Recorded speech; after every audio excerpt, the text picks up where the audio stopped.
یہاں تک کہ جو علم کا کاروبار ہوتا ہے، علم کو حاصل کرنے والا ہوتا ہے، علم کی طرف اس کے اندر ہوتی ہے، اس کے لیے چرندے پرندے یہاں تک کہ سمندر کی مچھلیاں بھی اس کی دعائیں مغفرت کرتی ہے، اور اس میں اس کے پیروں کے نیچے اپنے بازو بچھاتے ہیں، اپنے پر بچھاتے ہیں. یہ اس کی فضیلت ہے علم کے تعلیم کے اوپر، علم کے تعلیم کے لیے یہ فضیلت ہے.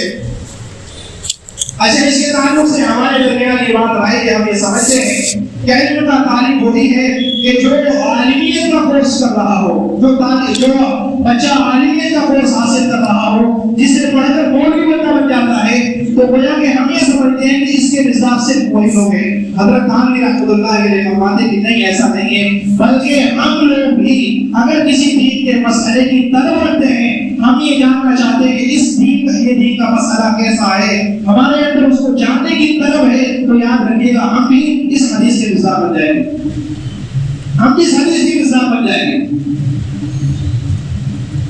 لیکن پھر وہی بات آتی ہے کہ ہم غافل ہو چکے ہیں، ہم نے بہت سی باتوں کو دین کے اندر داخل کر دیا اور بہت سی باتوں کو خارج کر دیا. جیسے عبادات کے تعلق سے ہم سمجھتے ہیں کہ نماز، روزہ، زکوٰۃ، حج یہ تو مسائل دین کا معاملہ رکھتے ہیں، دین سے متعلق ہے، لیکن جو تجارت وغیرہ ہے اور اسی طریقے سے ہمارے دوسرے رہن سہن ہیں، دوسرے معاملات ہیں، ہم لوگ کو دین سے خارج کر دیا. اور غفلت کا عالم یہ ہے کہ مہینے گزر جاتے ہیں، سال گزر جاتے ہیں، ہمیں کسی کوئی مسئلے کو پوچھنے کی ضرورت پیش نہیں آتی، کوئی مسئلہ ہمیں پوچھنے کی ضرورت نہیں پڑتی. تو اس کے بارے میں ہم کیا کہیں گے؟ یہی کہا جائے گا کہ علم کی طرف ہمارے اندر نہیں. اچھا، ایک اور حدیث آپ کے سامنے پیش کرتا ہوں. حدیث شریف کے اندر آتا ہے کہ دو بندے ایسے ان کا کبھی پیٹ نہیں بھرتا. ایک علم کا طلب کرنے والا کہ اس کا بھی علم سے کبھی پیٹ نہیں بھرتا، ایک دنیا کا طلب کرنے والا کبھی اس کا بھی دنیا سے پیٹ نہیں بھرتا. حضرت تھانوی رحمۃ اللہ علیہ اس حدیث کی تشریح میں فرماتے ہیں کہ دونوں چیزیں ایک ساتھ جمع نہیں ہو سکتی. یا تو آپ دین کے طالب ہوں گے یا آپ دنیا کے طالب ہوں گے. اگر ہم دین کے طالب نہیں ہیں تو دوسری بات خود بخود پیدا ہو جاتی ہے کہ ہم دنیا کے طرف کرنے والے ہیں، اس لیے دین کی طرف ہمارے اندر نہیں. یہی تو وجہ ہے کہ مہینہ گزر گیا، 2 مہینے ہو گئے، ہمیں کوئی مسئلہ پیش نہیں آیا، ہم نے کوئی مسئلہ پوچھا ہی نہیں کسی سے.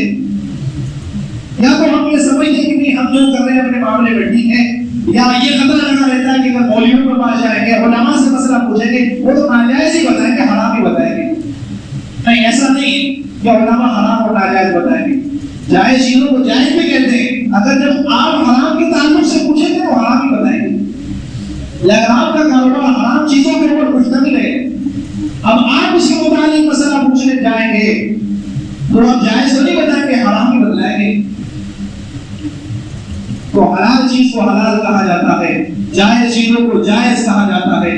حرام چیزوں کے تعلق سے آپ پوچھیں گے تو اس کو حرام کا فتویٰ، حرام کا مسئلہ ہی بتایا جائے گا. اور بھی دین کے ٹھیکیدار نہیں ہے، اللہ کا بنایا ہوا قانون ہے، اللہ کا بنایا ہوا قانون ہے، اس قانون ہی میں سے دیکھ کے آپ کو بتلاتے ہیں، اپنی طرف سے کوئی مسئلہ نہیں کرتے. جیسے ایک جج ہوتا ہے، جج اپنے اعتبار سے فیصلہ نہیں سناتا، بلکہ جو قانون لکھے رہتے ہیں اسی کے مطابق فیصلہ سناتا ہے. اسی طریقے سے مولوی علماء یہ دین کے ٹھیکیدار نہیں ہے، بلکہ دین کے چوکیدار ہے. جو مسئلہ پوچھنے جائیں گے، کتاب و شریعت کی روشنی میں آپ کو اس مسئلے کا حل بتلائیں گے. جائز ہوگا تو جائز بتلائیں گے، اور اگر ناجائز ہوگا تو آپ کو ناجائز بتلائیں گے. تو ہم علم سے بے طرف نہ بنے، علم سے بے پرواہ نہ بنے، بے توجہی علم دین سے ہماری نہ ہو. یاد رکھیے گا، علم وہ چیز ہے جو اللہ رب العزت کو پہچاننے کا ذریعہ ہے، اللہ کو پہچاننے کا ذریعہ ہے. اور ہم نے اس بات کو بار بار سنا ہے علماء سے، قرآن کریم میں پڑھا ہے کہ انسان اور جنات کی زندگی کا مقصد اللہ کو پہچاننا ہے. مقصد جب پہچاننا ہے، اور جو چیز ہمیں اللہ کی پہچان کرائے، اب ہمیں سمجھ میں آ جانی چاہیے کہ اس چیز کی اہمیت ہمارے دل میں کیا ہونی چاہیے.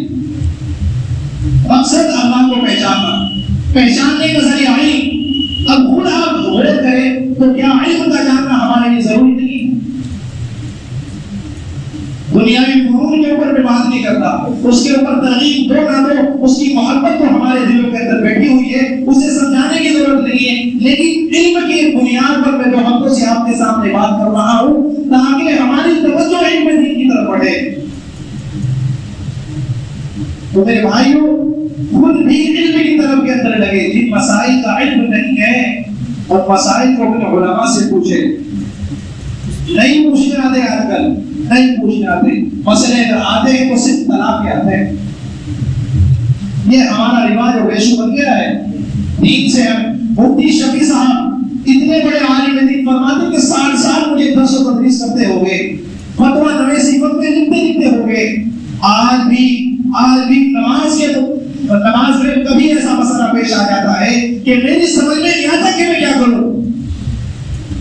مگر ہماری عوام کو نہ جانے کیا ہو گیا. انہیں تو کبھی شبہ ہوتا ہے کہ اپنے مسئلوں کے تعلق سے، اپنے دین کے تعلق سے. تو 60 سال جو بندہ درس و تدریس کر رہا ہے وہ کہہ رہا ہے کہ مجھے کبھی کبھار یہ میں بھڑ جاتا ہوں کہ اب کیا کروں، نماز میں غلطی ہو گئی مجھ سے. لیکن ہماری عوام کو یہ مسئلے وہ بخوبی یاد ہے، وہ توجہ دے نہ دے.